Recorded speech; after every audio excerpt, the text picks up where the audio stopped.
Welcome back everyone to another episode on the Falcon. On this episode we will be getting all of the intake manifold bolted back together and sorting out that absolute spaghetti of vacuum and engine harness.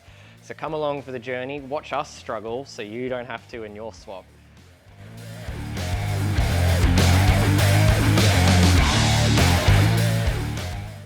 Alrighty, so we're just comparing the stock 2-litre turbo to the Mamba replacement that Ash has brought us. Immediately you can see that the wastegates are in different locations. The actual flange for the exhaust is different. The size of the actual, I don't even know what you would call it because it's all sort of one piece of the turbo, but you can see that this will take a lot more volume than the factory one. But what we're looking at right now specifically is the water feed in and out. Hard line to the block and hard line off, and then from here there's a hard line and some soft lines that will go around to the other side of the vehicle. What we're looking at is Mamba supplied us with braided lines. They will work, but the hard lines are going to be better around all the heat that is in the exhaust. So what we're actually going to do right now is we're going to take the factory lines off.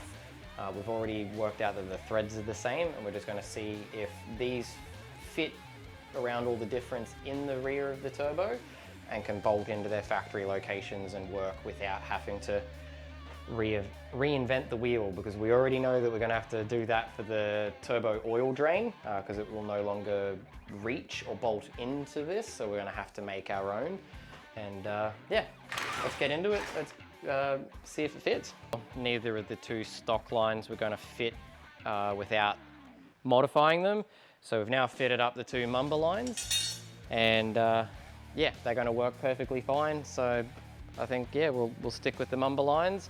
And next we got to work out is all the vacuum from the front of that turbo. You've got the map sensor and the there's another solenoid or something on there that we need to work out what it is, but we've got to plumb those back in next and go from there. Alrighty, so one of the other differences too with the Mamba turbo is the actual outlet is actually the opposite rotation. Looking at it now, the Ford turbo, as we can see, this is how it would mount on the car, and the outlet for the turbo comes out underneath and faces that way. And on this one, it's coming out the top. Now we try and fit the alternator on, and we're clashing and hitting this before we even can bolt the bracket in.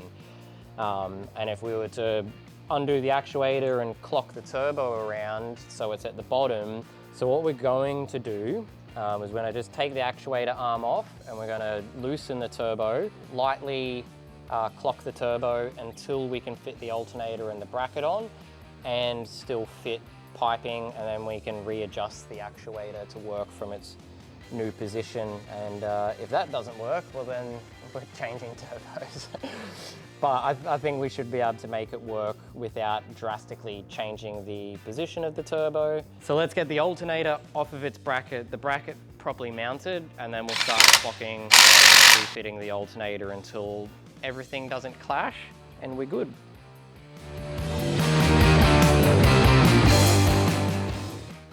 Give us all that room. I didn't bring those two bolts off the ground up here though. Thanks mate, appreciate it. There you go.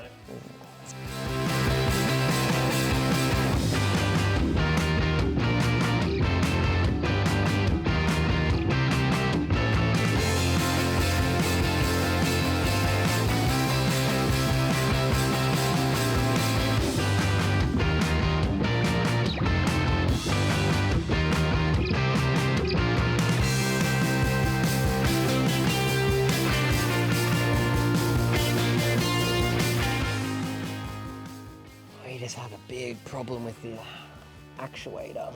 I'm just winding it out at the moment.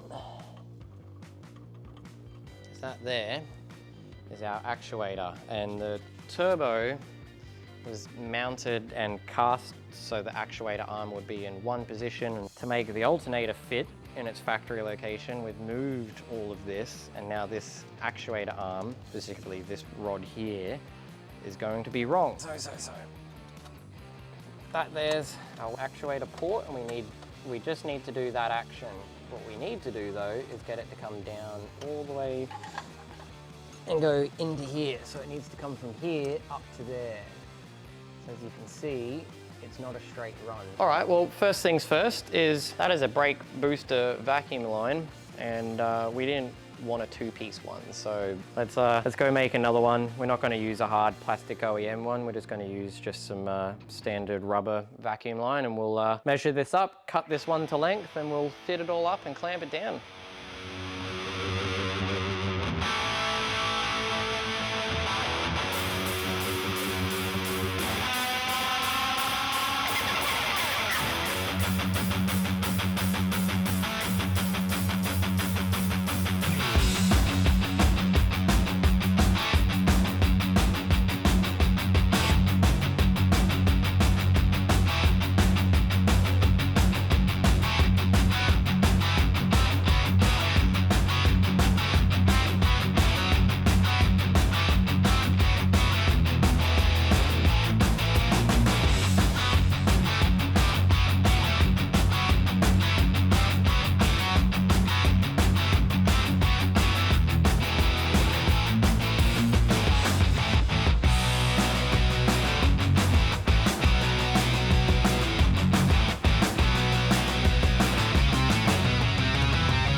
Alrighty, so we worked out all the spaghetti last week and connected it, but the other spaghetti, being the engine harness, needs to lay underneath the vacuum fuel spaghetti. So I have to undo all of what we did the other week. Now that's disconnected, I can actually lift it up out of the way, and now we can actually lay this spaghetti and make it even look worse than it did before. If it wasn't confusing enough, let me make it more confusing.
Ash pointed out, he's like, oh, I'm pretty sure the loom's back to front because of these mounting points seem like they want to go the other way. And I'm like, no, it won't line up. And anyway, we couldn't find these two plugs until we realized they were at the back.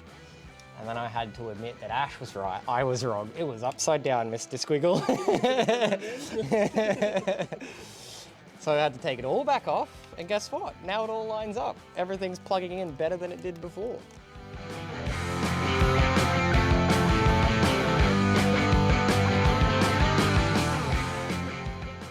Wiring harness, vacuum, and fuel is all now plugged in. Main top and bottom radiator hoses, the intake pipe. What else? What else have we done today? I think that's it. I think most of it's just been racking our brain with more of this spaghetti at the top here, because Ford really didn't care about it.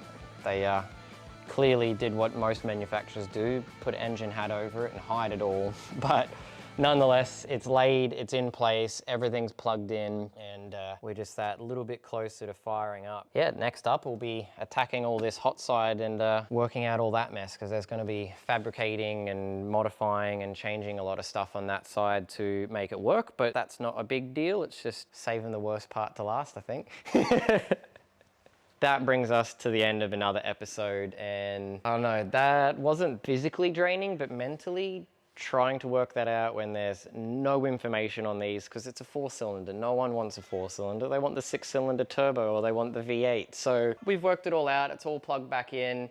Once we get that hot side sorted, we've got a bit of intercooler plumbing to do, and we should be ready to do that startup. So not long now, another episode or two, and we should be getting ready to drive this and book it in for a dyno session. So stay tuned. Thanks for watching. Don't forget to like, comment, subscribe, and we'll see you on the next episode, everyone.